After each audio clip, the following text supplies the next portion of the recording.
Avancez s'il vous plaît, jazakumullah khayran, pour vos frères.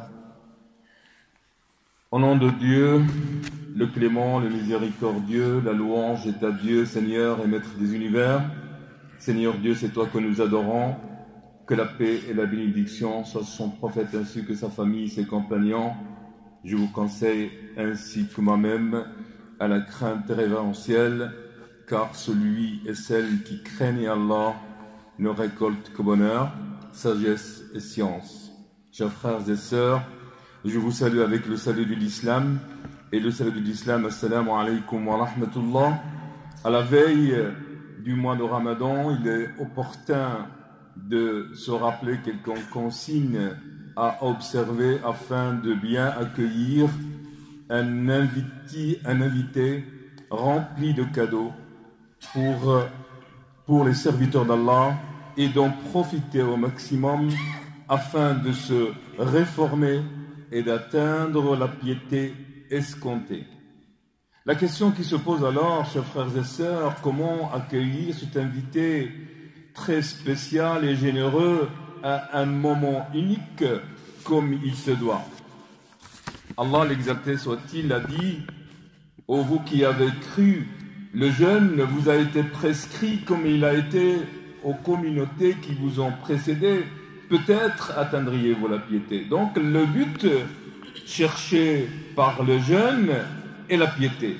La piété consiste à éviter les actes pour lesquels il craint d'être châtié, et par conséquent, celui qui craint Allah fuit vers lui et en délaissant les actes illicites au point qu'ils deviennent détestables aux yeux des serviteurs. Les vertus de la crainte offrant la miséricorde, la connaissance et l'agrément aux gens qui le craignent. Chers frères et sœurs, qu'attends-tu de ce mois béni? 1. Avoir l'intention. Ce n'est pas la résolution formulée par la langue, mais une émission dans le cœur qui s'apparente à une ouverture accordée par Allah. Les œuvres dépendent fondamentalement de l'intention. Chaque individu s'est rétribué selon son intention. Ce qui nous amène à œuvrer pas pour qu'on soit parmi les affranchis, et celui de la première nuit de ce mois. Mettre toutes nos énergies afin d'y être avec la grâce de Dieu. Ces occasions ne se répètent pas tous les jours.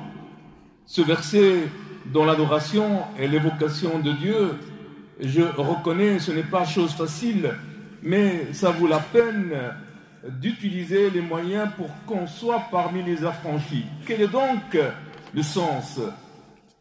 Les signes de châtiment tels que l'eau bouillante, l'ombre de fumée, l'arbre interdit, ne pas avoir une crainte envers Allah, et deuxièmement, avoir la résolution ferme qu'après le mois de Ramadan, tes péchés seront absous et ton registre est remis à zéro. Troisièmement, ton but c'est d'avoir, s'il plaît à Dieu, al-firdaus al-a'la. Le prophète sallallahu alayhi wa sallam a dit: si vous invoquez Allah, invoquez al-firdaus al-a'la. Pour y arriver à ce but, il faut absolument une grande détermination, ardeur, sans oublier une volonté qui implose la grandeur du but. Aux musulmans, est-ce que tu as mis en place un plan d'adoration durant ce mois béni? Je ne veux pas dire là être assidu derrière un imam et d'accomplir la prière de Tarawih. Ce que j'entends, de mettre un programme jusqu'à la fin du mois pour acquérir la piété et l'affranchissement du feu de l'enfer. Peut-être serait-il le dernier Ramadan dans ta vie et dans notre vie. Et par conséquent, serait-elle la dernière occasion d'être affranchi? Il est de notre devoir, chers frères et sœurs, d'en profiter au maximum de notre temps et de ne pas laisser les autres nous faire perdre ce temps inestimable dans le chatter, dans les sites internet et dans les réseaux qui nous perdent assez de temps et précieux, comme tu l'as peut-être perdu les années antérieures. Comment accueillir ce mois de Ramadan?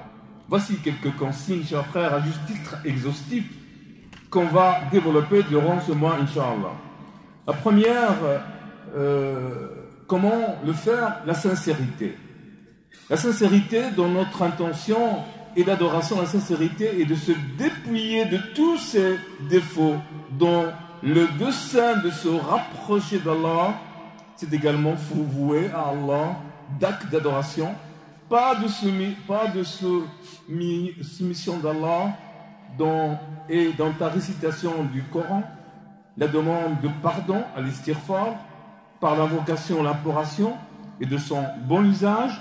Ainsi Allah nous a recommandé l'invocation et nous a promis l'exaucement tôt ou tard par l'imploration de la grâce sur le prophète sallallahu alayhi wa sallam, par les prières nocturnes, le mérite innombrable, meilleure mine, parce qu'ils étaient dans l'intimité de Dieu miséricordieux qui les a parés de sa lumière. Allah l'exalté soit-il a dit, mais Allah n'allait pas les châtier alors que tu vis parmi eux, comme il n'allait pas les châtier alors qu'il implore son pardon.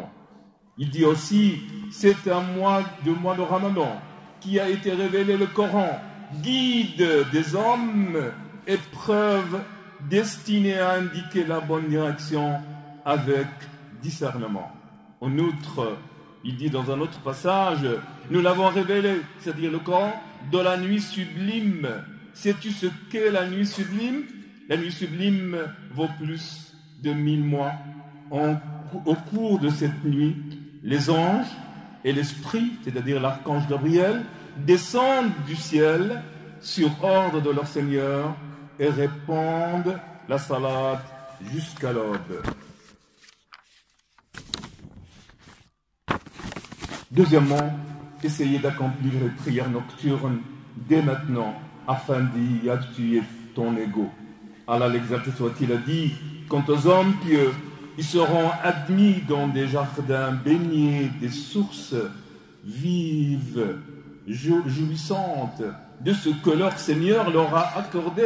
Ils étaient auparavant bienfaiteurs. La nuit, ils dormaient très peu, implorant le pardon d'Allah avant l'aube. Troisièmement, il est recommandé de se concilier avec toutes les personnes que tu as eues avec des querelles, un contentieux, des disputes. Et Allah subhanahu wa ta'ala dit qu'il les traite avec indulgence et mansuétude. Ne voudriez-vous pas vous-même qu'Allah vous accorde son pardon? Allah est pardonneur et miséricordieux. Quatrièmement, faire un grand effort durant cette période d'être reconnaissant, bienfaiteur et obéissant envers ses parents. Le prophète sallallahu alayhi wa sallam a dit, la bénédiction divine provient de la bénédiction de ses parents et la malédiction divine provient de ses parents. Cinquièmement, programmer une partie de ton temps au lien de parenté. Allah l'exalté a dit dans ce sens, si vous détourniez, ne risquez-vous pas de semer la corruption sur terre et le rompre vos liens de parenté? Ce sont ceux-là qu'Allah a maudit et a rendu sans eux et a rendu leurs yeux aveugles. Sixièmement, parlez peu et multipliez davantage l'évocation et le rappel de Dieu. Allah a dit, ô vous qui avez cru, invoquez fréquemment les noms d'Allah, célébrez ses louanges à l'aube et au crépuscule. Septièmement, le muscle de clôture, la repentance sincère qui consiste à finir les péchés et à retourner vers celui qui cache les défauts de ses serviteurs. Allah a dit, sauf ceux qui se repentent, qui préservent leur foi et qui accomplissent des bonnes œuvres, ceux-là cela venant, par la grâce d'Allah, leur forfait changé en bonne action. Allah est pardonneur et miséricordieux. En effet, celui qui se repent et accomplit les bonnes œuvres reviendra sûrement à Allah. Wa akhiru da'wana anil hamdulillahi rabbil alamin. Wassalamu alaykum wa rahmatullah.